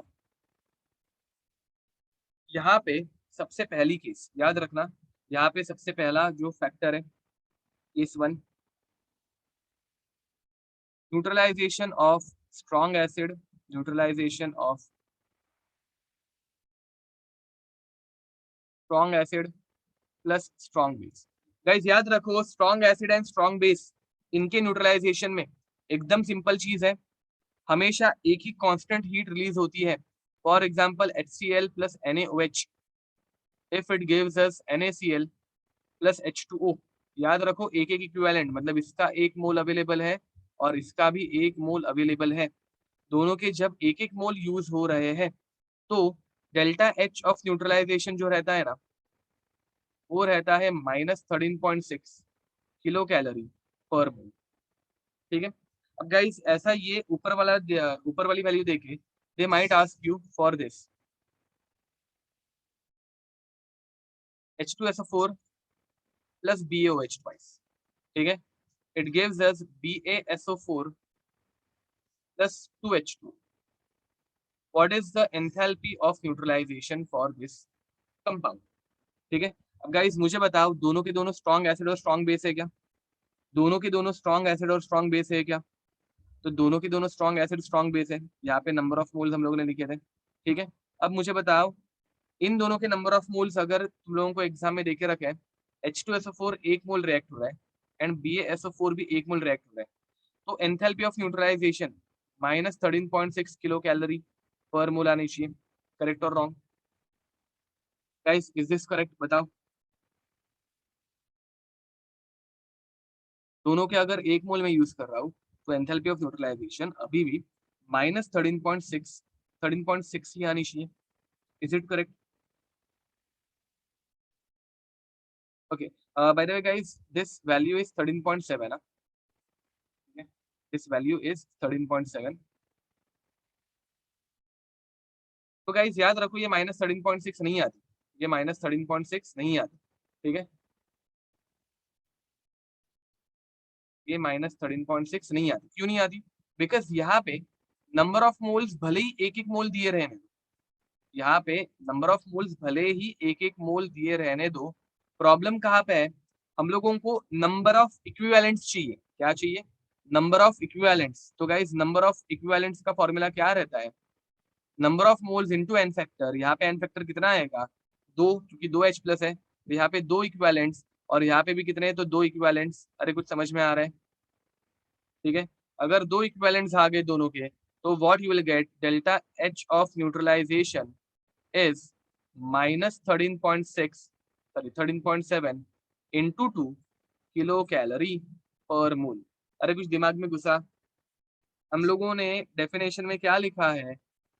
1 mole equivalent. एक ही definition है जिसमें 1 मोल equivalent use हो रहा है। गाइस याद रखो, अभी तक हम लोग 1 मोल के साथ डील कर रहे थे, पर यहाँ पे 1 मोल इक्विवेलेंट आ जाता है, and this part is quite important. ठीक है, getting it?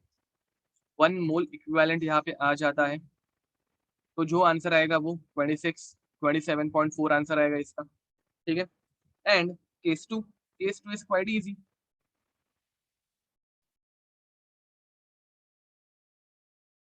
Case 2 is at least one is weak। इसके ऊपर तुम लोगों को ज्यादा कुछ कुरेद के वो क्वेश्चन ही पूछ पाएंगे। ठीक है, एकदम क्वेश्चन सिंपल जो क्वेश्चन रहेगा वही आएगा। For example, HCl plus NH4OH gives you NH4Cl plus H2। तो इसके डेल्टा H न्यूट्रलाइजेशन की वैल्यू मुझे बताओ। अब यहाँ पे हीट जो रिलीज होगी वो -13.6 जितनी रहेगी, ग्रेटर देन -13.6 रहेगी, या लेस देन -13.6 रहेगी? Which option is correct? A, B या सी? प्रणव करेक्ट बोल रहे हो? तो गाइस बताओ विच option is correct? Meet correct बोल रहे हो? तो गाइस ऑब्वियस है, ए और बी तो होने से रहे, ये सिर्फ स्ट्रॉन्ग एसिड स्ट्रॉन्ग बेस के लिए है। ठीक है, एंड गाइस यहाँ पे ये बढ़ना तो डिफिकल्ट है क्योंकि वीक एसिड यूज कर रहे हैं, रिएक्शन का रेट कम होगा। So correct answer is C. ठीक है, it is always less than -13.6।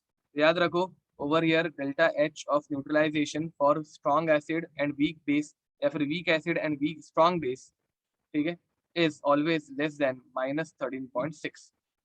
ठीक है, चलो कंप्लीट दिस फास्ट।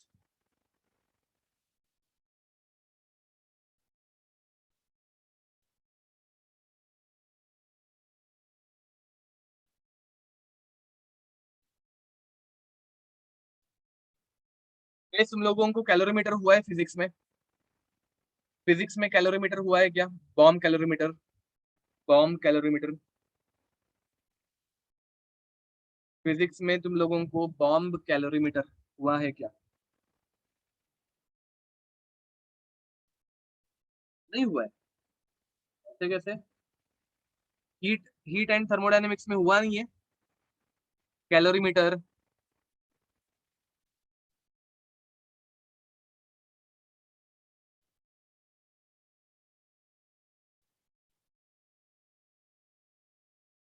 ओके, चलो तो मैं करा देता हूँ, कैलोरीमीटर के बारे में पढ़ते हैं अभी। तो नेक्स्ट, नाउ गाइस, अभी तक हम लोगों ने डेल्टा एच डेल्टा यू क्या नहीं पढ़ा है, बहुत कुछ पढ़ लिया, ठीक है, बट ये रियल लाइफ में हम लोग कैसे कैलकुलेट करते हैं वो पढ़ा ही नहीं है।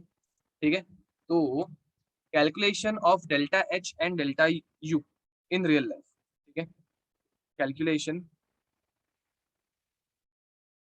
ऑफ डेल्टा यू कैलकुलेशन नहीं बोलते, मेजरमेंट बोलते, क्योंकि रियल लाइफ में हम लोग कैलकुलेट नहीं करते, हम लोग मेजर करते हैं।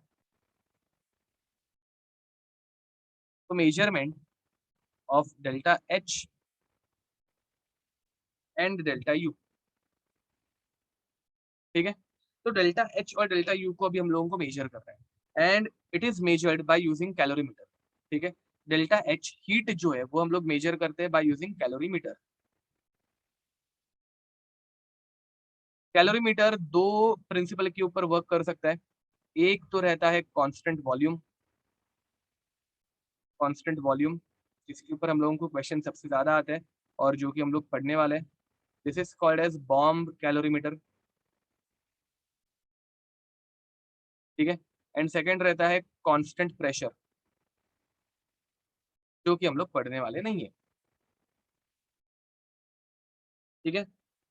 अब गाइस कांस्टेंट वॉल्यूम कैलोरीमीटर जो है वो एक कांस्टेंट वॉल्यूम पे रहने वाला है, ऑब्वियस है। तो एक बंद कमरा या फिर बंद कंटेनर रहता है। इस बंद कंटेनर के अंदर हम लोगों ने एक स्टैंड के ऊपर अपना सैंपल रखा हुआ रहता है। इस बंद कंटेनर के अंदर एक स्टैंड रहता है और इस स्टैंड के ऊपर हमारा सैंपल रखा रहता है। अब गाइस सैंपल जो है उसका हम लोगों को मास पता है, हम लोगों ने सैंपल बना के रखा है ना। तो ये जो सैंपल है इसके अंदर हम लोग कुछ रिएक्शन करने वाले हैं। Now reaction can be anything, we can combust something, कुछ जला सकते हैं। मीथेन पकड़ लो, यहाँ पे अंदर मैंने मीथेन रखा है, ठीक है। अब कितनी ग्राम मीथेन है वो मुझे पता है, ठीक है, कितना ग्राम मीथेन है वो मुझे पता है। And this calorimeter is insulated, ये अंदर की तरफ एक बाहर की तरफ से इंसुलेटेड रहता है, मतलब अंदर की हीट बाहर नहीं जा सकती, ठीक है, अंदर की हीट बाहर नहीं जा सकती। अब गाइस यहाँ से एक स्टरर रहता है, ठीक है, यहाँ से एक स्टरर रहता है जो जर्र करके गोल घूमेगा, ठीक है।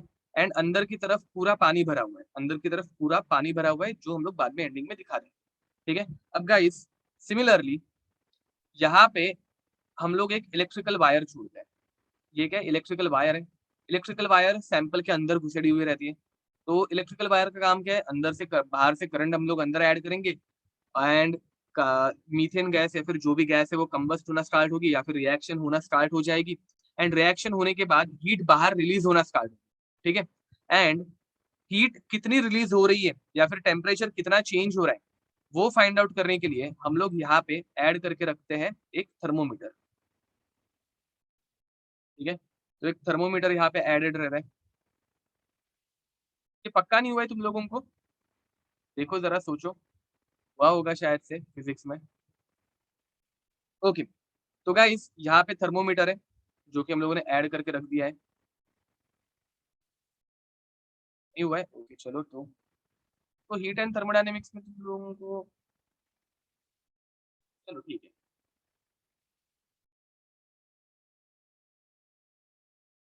तो दिस इज आवर थर्मोमीटर, ठीक है। सो सबको नाम दे देते हैं, चलो। दिस इज थर्मोमीटर,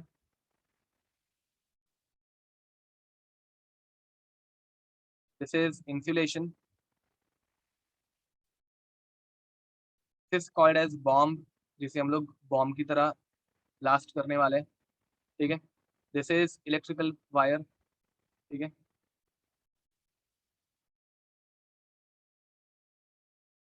इसमें से हम लोग करंट पास करने वाले हैं।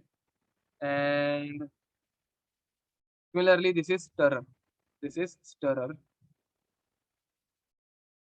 ओके। तो गाइस हम लोग जैसे इसको ब्लास्ट करेंगे, इसके ब्लास्ट करने के बाद अंदर की तरफ जो वाटर है वो हीट होना स्टार्ट हो जाएगा, ऑब्वियस है। इसमें अंदर की तरफ जो वाटर है वो सैंपल के ब्लास्ट होने के बाद हीट होना स्टार्ट हो जाएगा, ठीक है। सैंपल ने हीट बाहर रिलीज करना स्टार्ट किया, वाटर ये हीट एब्जॉर्ब करेगा, कैलोरीमीटर भी थोड़ा सा हीट एब्जॉर्ब करेगा खुद से, ठीक है। तो यहाँ पे हम लोगों को गिवन क्या क्या रहेगा, देखो यहाँ पे हम लोगों को गिवन क्या क्या रहेगा।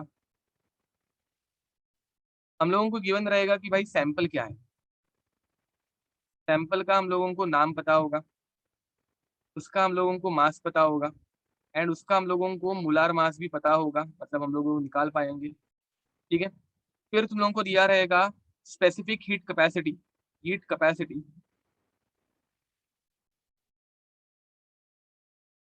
ऑफ वाटर प्लस कैलोरीमीटर, ठीक है, water plus calorimeter.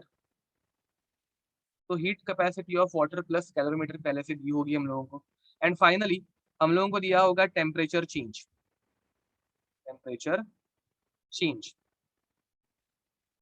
Which is delta T, which is T2 minus T1। ये इतना सब डेटा हम लोगों को पहले से दिया होगा, ठीक है गाइस। तो अब इस डेटा से हम लोगों को क्या मिलेगा, एक क्वेश्चन के फॉर्मेट में देखते हैं। क्वेश्चन लेते हैं इसके ऊपर एक। तो क्वेश्चन, हाँ बाय द वे, क्वेश्चन लेने से पहले फॉर्मूला क्या यूज करेंगे मुझे बताओ गाइस। फॉर्मूला क्या यूज होगा यहाँ पे, फॉर्मूला क्या यूज होगा? तो heat change is equals to, क्या आता है पहले हम लोग, मुझे बताओ स्पेसिफिक हीट कैपेसिटी का फॉर्मूला क्या था? ms delta T, very nice, correct बोल रहे हो। तो गाइस क्यू का फॉर्मूला क्या आएगा? क्यू का फॉर्मूला आएगा डब्ल्यू सी डेल्टा टी। अब यूजुअली ये 1 ग्राम ही रहता है, मतलब ये हम लोगों को 1 ग्राम या फिर ऐसे ही कुछ स्पेसिफिक मास में दिया रहता है, ठीक है। तो हीट कैपेसिटी, हीट चेंज जो रहेगा वो रहेगा सी डेल्टा टी, वो रहेगा सी डेल्टा टी। एंड अब ये जो भी मास रहेगा उसके लिए हम लोगों को निकालना है। मुझे बताओ गाइस, तुम लोग अभी तक ms डेल्टा टी यूज करते आ रहे हो, करेक्ट है, बराबर है। बट अब मुझे कितने के लिए, मुझे q जो है उसको कन्वर्ट करना है डेल्टा u में, इसमें कन्वर्ट कर रहे हैं डेल्टा u में।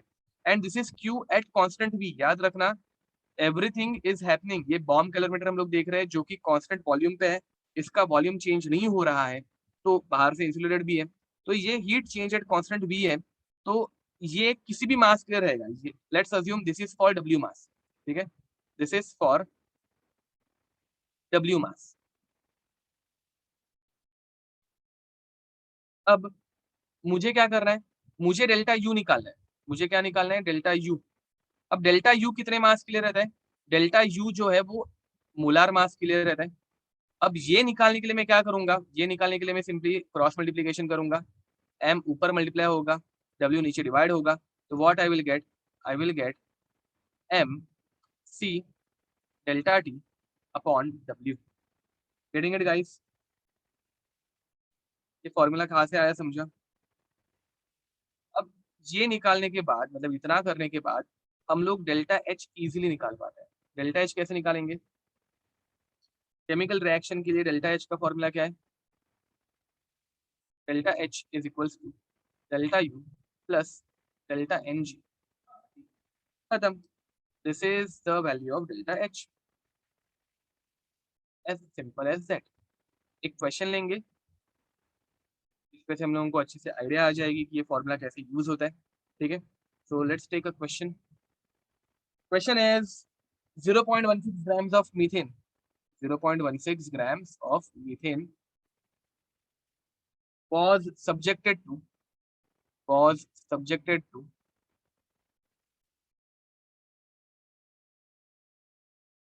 combustion in a bomb calorimeter, combustion in a bomb calorimeter, ठीक है। The temperature of calorimeter, the temperature of calorimeter system and water is found to rise, is found to rise by 0.5 degrees Celsius. Calculate heat of combustion, calculate heat of combustion of CH4, of CH4 at constant volume and constant pressure, ठीक है। They have already given us that thermal capacity, thermal capacity of calorimeter of calorimeter system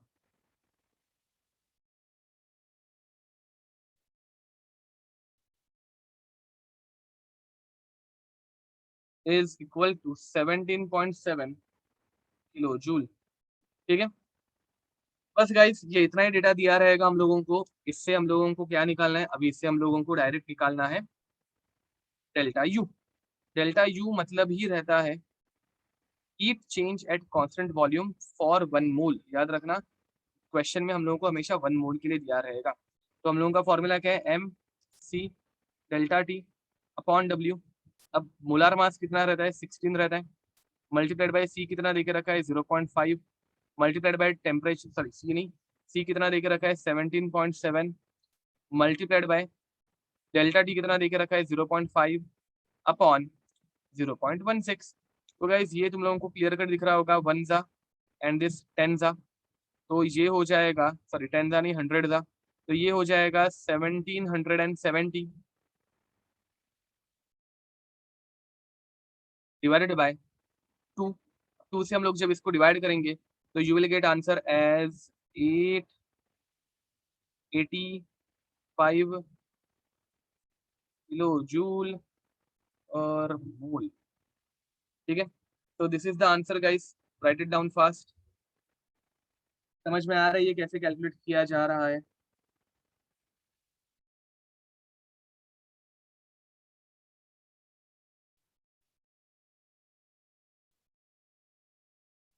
ठीक है guys, अब मुझे बताओ यहाँ पे delta U is equals to 885 kilo joule पर मोल, ये अगर आंसर हम लोग लिखेंगे तो sign wise, sign wise it is correct और रॉन्ग? मुझे बताओ, साइन, इसकी साइन पॉजिटिव आई है यहाँ पे, तो साइन वाइज इसकी वैल्यू करेक्ट है या रॉन्ग है? Delta U you is 885 kilo joule पर मोल। गाइस याद रखो कौन सी रिएक्शन हो रही है, कंबशन की। Combustion reaction is always exothermic, तो यहाँ पे तुम लोगों का आंसर हमेशा प्लस में आएगा, जिसको तुम लोगों को रिएक्शन का बिहेवियर देख के माइनस करना पड़ेगा। Getting it? का आंसर तुम लोगों को हमेशा प्लस में आएगा, बट रिएक्शन का बिहेवियर देख के तुम लोगों को इसे माइनस करना पड़ेगा। कोई शक? अब इसी रिएक्शन के थ्रू तुम लोगों को अगर डेल्टा एच निकालना है तो तुम लोग क्या करोगे, पहले मीथेन की कंबशन की रिएक्शन लिखोगे, CH4 gas plus O2 gas giving you CO2 plus H2O। ठीक है, नाउ गाइस याद रखो यहाँ पे हम लोगों को H2O की स्टेट ये गैस में मेंशन नहीं है। जब कभी मेंशन नहीं रहेगा हम लोग ऐसे अज्यूम करेंगे कि रूम टेम्परेचर पे ही रिएक्शन हो रही है एंड ये लिक्विड स्टेट में ही है। ठीक है, अब इसे बैलेंस कर रहे हैं हम लोगों को, तो इसे हम लोग कैसे बैलेंस करेंगे, यहाँ पे 3/2 आ जाएगा सिर्फ। करेक्ट, टेम्परेचर एक्चुअली मेंशन रहना चाहिए यहाँ पे, टेम्परेचर मेंशन रहना चाहिए, नहीं दिया है। ठीक है, तो अगर दिया ही नहीं है तो we don't have any other option, will take it as room temperature. ठीक है, तो रूम टेम्परेचर लेके हम लोग ये लिक्विड स्टेट में ऐसे ही अज्यूम करेंगे, पहले से हम लोगों ने लिक्विड स्टेट तो अज्यूम कर ही रहा था, कर ही लिया था। तो यहाँ पे डेल्टा एन जी कितना आएगा, डेल्टा एन जी कितना हो जाएगा, यहाँ पे 1 मोल है और यहाँ पे 1 + 1.5 मतलब कि टोटल हो जाएंगे 1.5 मोल। डेल्टा एन जी की वैल्यू आ गई। Delta H is equals to delta U plus delta N G R T, and delta U की वैल्यू कितनी हो जाएगी, डेल्टा यू की वैल्यू हो जाएगी -885 प्लस 1.5 जिसे हम लोग 3/2 ही ले लेते हैं, इनटू आर की वैल्यू रहती है 1/12 इनटू टेम्परेचर 27 डिग्री सेल्सियस अगर ले लेंगे तो ये हो जाएगा 300। Getting it? यहाँ तक किसी को डाउट? अब यहाँ पे कैंसिलेशन करने से पहले याद रखो ये आंसर जो है वो जूल वाला रहता है, इसे हम लोगों को किलो जूल में कन्वर्ट करना है, तो किलो जूल में कन्वर्ट करने के लिए 1000 से डिवाइड करना मत भूलना। ठीक है, यहाँ पे ये 1000 से डिवाइड करना पड़ेगा and finally what you will gate 25 यहाँ पे आ जाएगा। ठीक है, ये 75 हो जाएगा, 75 + 2 तो -885 प्लस 75 बाय 2000। ठीक है गाइस, ये इसको आगे कंटिन्यू कर लेना। तुम लोग जब इसको फाइनल आंसर निकालोगे तो कितना आएगा, 75 को 2 से डिवाइड कर रहे हैं, चलो कंप्लीट कर ही दे रहे हैं। -885 प्लस जो कुछ आएगा देख लेना। ठीक है, तो कंप्लीट दिस।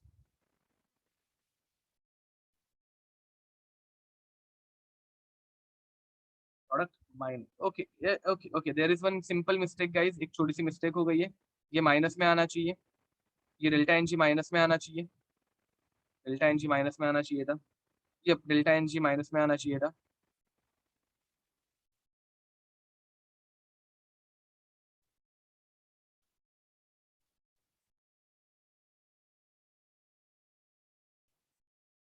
ओके चलो लिख दो इसे, कंप्लीट दिस।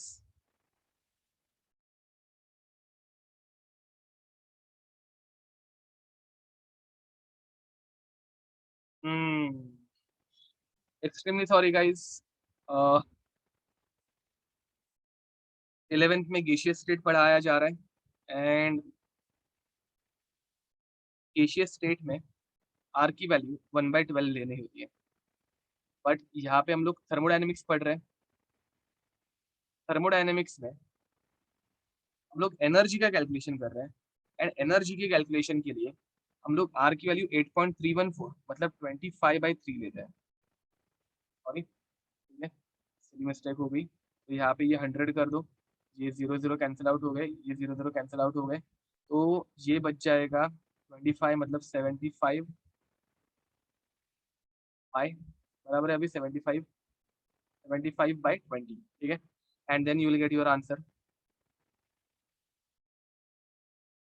1 जा 300 जा 0 बराबर है, okay, now it is correct. चलो complete this.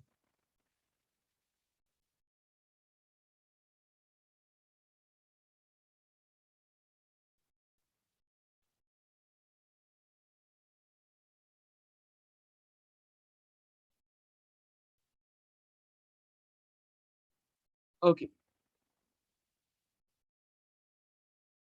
now next, last topic of this chapter guys, last topic is resonance energy, ठीक है, या फिर enthalpy of resonance।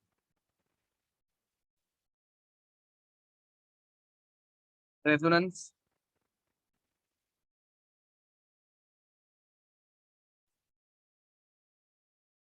enthalpy। अब गाइस तुम लोगों को पता है बेंजीन रेजोनेंस दिखाता है, ये तुम लोगों ने पढ़ा भी होगा, बेंजीन जो है वो रेजोनेंस दिखाता है। अब बेंजीन रेजोनेंस दिखाता है तो दो स्टेट्स एग्जिस्ट होती है, फिर हम लोग इन्हें बोलते हैं कॉनोनिकल स्ट्रक्चर, एंड इन दोनों का एक ओवरऑल रेजोनेंस हाइब्रिड हम लोग बनाते हैं, याद है, इन दोनों का ओवरऑल एक रेजोनेंस हाइब्रिड बनता है। मतलब ये थर्मोडायनेमिक्स का पार्ट है ही नहीं, ऐसे समझ सकते हो, तुम लोगों ने एरोमेटिसिटी में भी ये पढ़ा होगा। अब गाइस मुझे बताओ, this is resonating structure, this is resonating structure,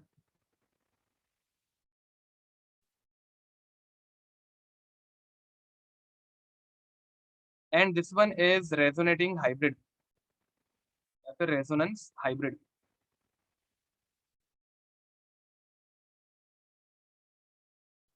this one is R S, this one is R H, which one is more stable, which one is more stable, बताओ जरा, किसकी एनर्जी ज्यादा स्टेबल रहती है,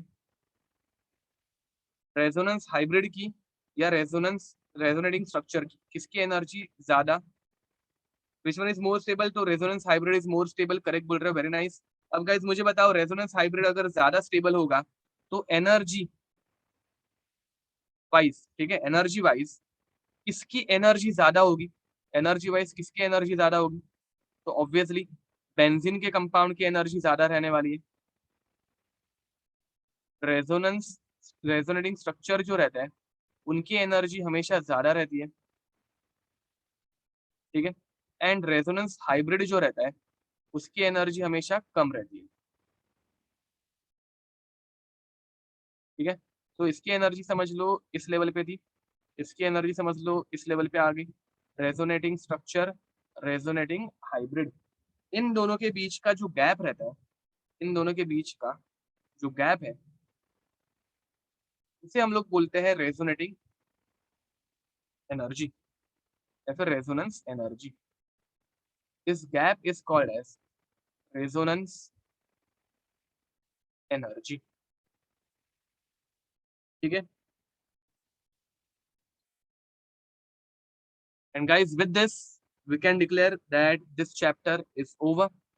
Till then, see you next time. Bye bye and God bless you. ठीक है, so guys with this our series is finished.